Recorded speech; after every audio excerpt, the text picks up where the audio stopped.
Assalamualaikum warahmatullahi wabarakatuh. Sebelumnya izin memperkenalkan diri. Nama saya Sylvia Rukmana dengan NPM 2017051047. Di sini saya akan memenuhi tugas dari pengantar robotik.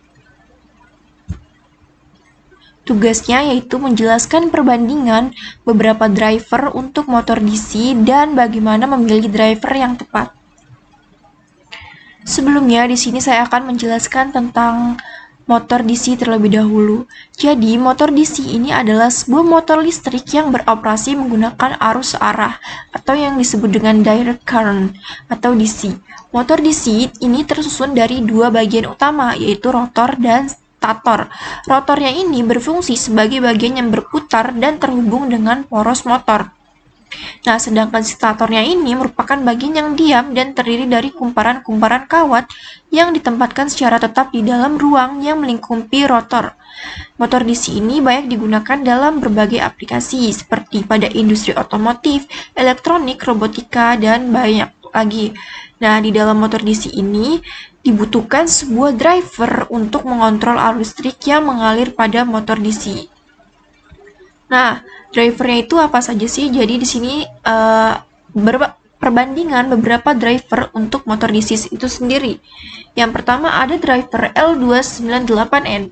Driver ini merupakan salah satu jenis driver motor DC yang cukup populer dan banyak digunakan di dalam aplikasi DIY.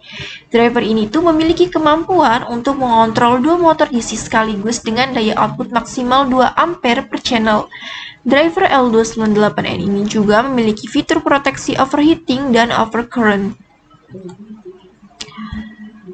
Yang kedua ada driver BTS 7960. Driver ini digunakan untuk mengontrol motor DC dengan daya tinggi karena mampu menghasilkan daya output maksimal 43 ampere per channel. Driver ini juga dilengkapi dengan fitur proteksi overheating dan overvoltage. Yang ketiga ada driver TB6612FNG. Driver ini dapat mengontrol dua motor DC sekaligus dengan daya output maksimal 1,2 ampere per channel. Driver ini juga dilengkapi dengan fitur proteksi overcurrent dan thermal shutdown. Yang keempat ada driver DRF8833. Driver ini digunakan untuk mengontrol motor DC dengan arus kecil hingga sedang dengan daya outputnya yaitu maksimal 1,2 ampere per channel. Driver ini juga dilengkapi dengan fitur proteksi over temperatur dan overcurrent. Yang kelima ada driver L293D. Driver ini memungkinkan kontrol arah putaran motor DC dan kecepatan motor DC secara digital. Keuntungan dari driver ini adalah dirancang dengan sirkuit proteksi yang baik dan mudah digunakan. Yang keenam ada driver L6203. Driver ini termasuk dalam kategori driver motor DC dengan kedua output yang tinggi yang sangat cocok untuk motor DC dengan konsumsi daya tinggi. Keuntungan dari L6203 ini adalah mampu membawa arus hingga 5 ampere dan dirancang dengan perlindungan thermal yang baik. Beberapa driver motor DC tersebut memiliki kelebihan dan kekurangannya masing-masing, tergantung kebutuhan aplikasinya. Jadi, dilihat dari perbandingan ke-6 driver tersebut, yang paling sering digunakan yaitu yang pertama yaitu driver L298N ini karena dia banyak digunakan dan juga cukup populer dan harganya juga terjangkau. Selanjutnya, bagaimana memilih driver yang tepat? Nah, untuk memilih driver yang tepat, yang pertama itu kita harus melihat kebutuhan torsi dan kecepatannya.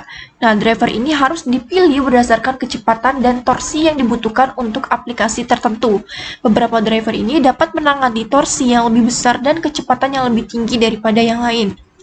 Yang kedua, yang harus kita lihat adalah kapasitas daya driver. Daya driver ini harus memadai untuk mengelola beban yang diterapkan pada motor DC. Driver yang lebih kuat menangani beban yang lebih besar.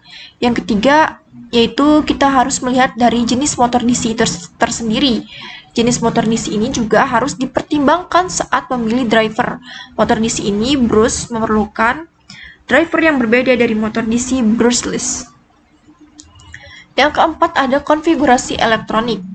Nah, untuk memilih driver yang tepat, kita juga harus memperhatikan konfigurasi elektroniknya. Dari driver harus sesuai dengan jenis input sinyal yang tersedia pada sistem kendali yang digunakan. Dan yang terakhir, yang kelima adalah biaya. Biaya driver harus dipertimbangkan dalam memilih driver yang tepat. Driver dengan fitur yang lebih canggih cenderung lebih mahal daripada driver dengan fitur yang sederhana. Nah, jadi itu adalah beberapa hal yang harus diperhatikan dalam memilih driver yang tepat.